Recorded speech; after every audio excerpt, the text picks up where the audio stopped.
In the timeless annals of Greek mythology, we find tales that echo the trials and tribulations of gods and mortals alike. Among these, the story of Hera's boundless jealousy stands out.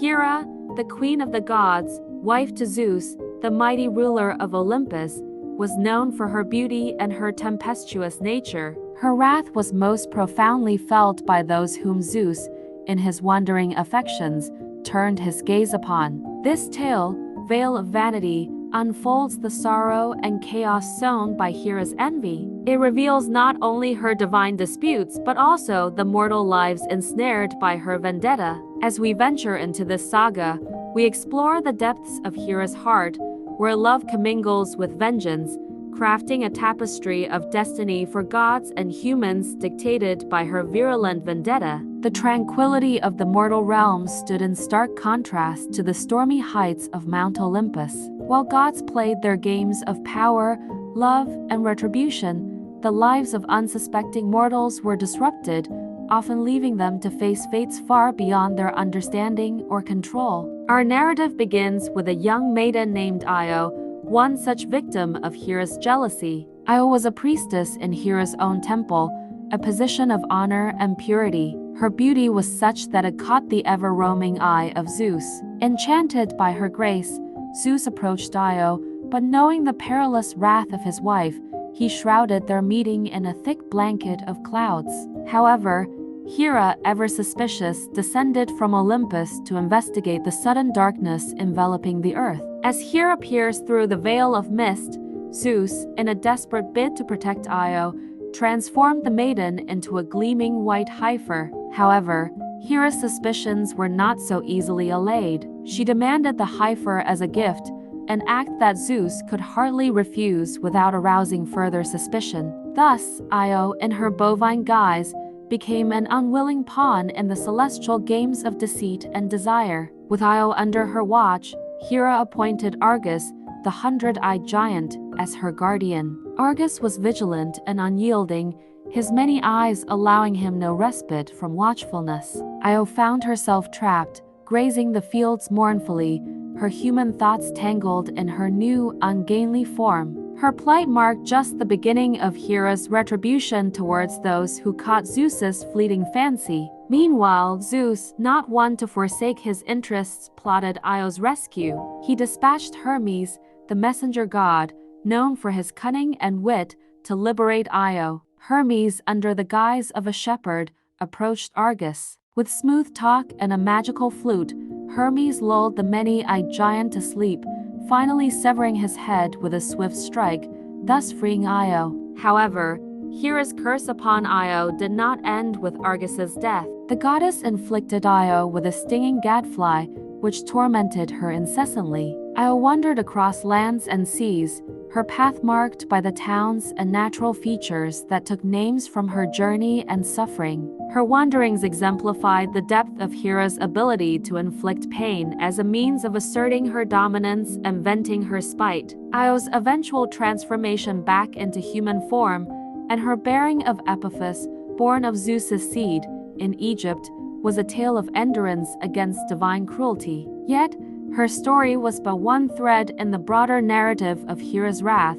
as countless others fell victim to similar fates, demonstrating Hera's extensive influence and her unyielding hold over the destinies of those who crossed her or her husband. Another poignant tale within the Veil of Vanity involves the beautiful nymph Echo. Echo incurred Hera's wrath merely by association, as she was appointed to distract Hera with lengthy stories while Zeus frolicked with other nymphs.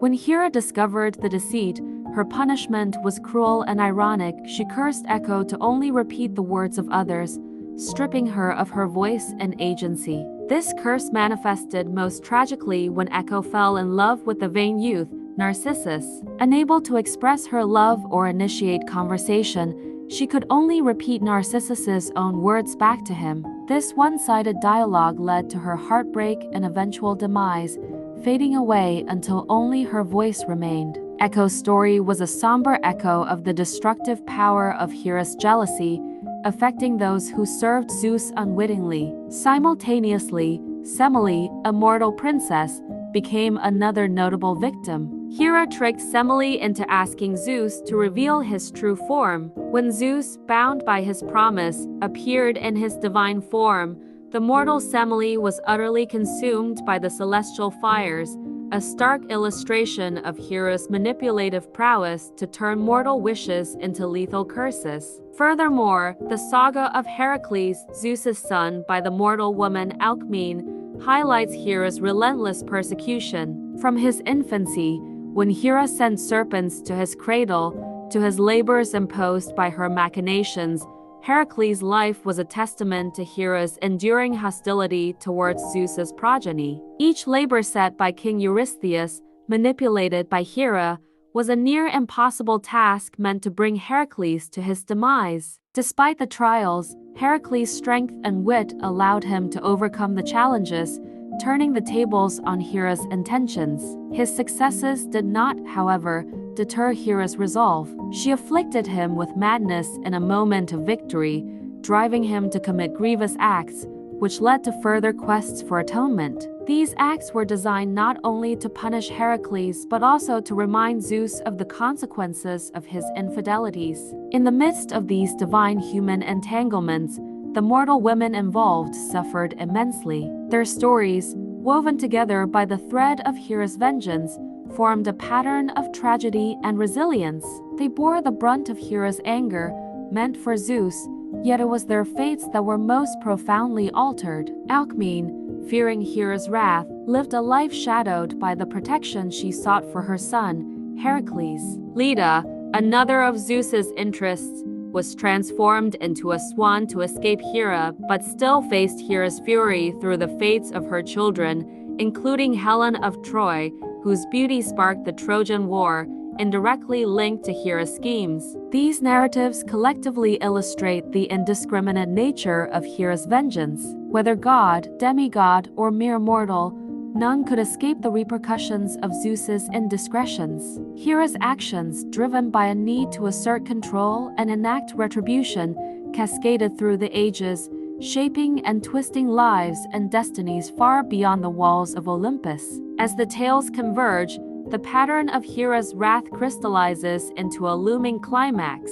The stage is set as each character's story entwines, their collective fates a mosaic of human frailty and divine petulance. The climax of our tale approaches, promising resolution and perhaps a glimmer of redemption for those ensnared by Hera's relentless vendetta. The climax unfolds with the tale of Dionysus, Semele's posthumous son. Raised hidden from Hera's gaze, Dionysus grows into a deity of wine and revelry. His journey to Olympus as a god is fraught with challenges, each a reflection of Hera's enduring scorn for his lineage. Yet, his triumph marks a pivotal moment in the narrative, symbolizing hope and the potential for reconciliation. Dionysus's ascension to Olympus involves subduing Hera's prejudice through compassion rather than vengeance. He invites Hera to witness the joy and unity his divine role fosters among mortals, altering her perception of Zeus's offspring.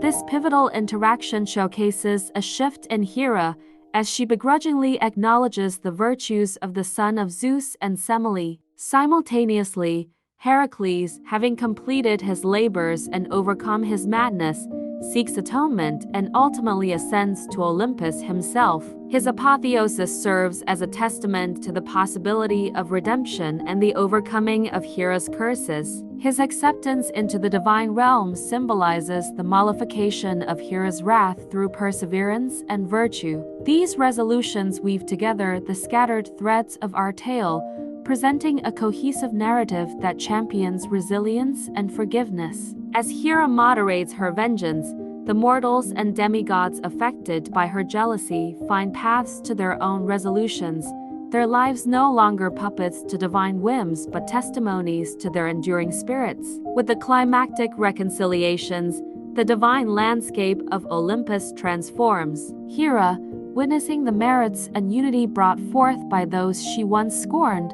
softens her approach. This change ushers in a period of relative peace, where the echoes of past grievances give way to a harmonious coexistence among the pantheon, reflecting a maturation of divine and mortal interactions. Veil of Vanity thus concludes not with the perpetuation of vengeance, but with a reflective and hopeful cessation of Hera's jealousy. It offers a profound commentary on the destructive power of envy and the redemptive capacity of forgiveness.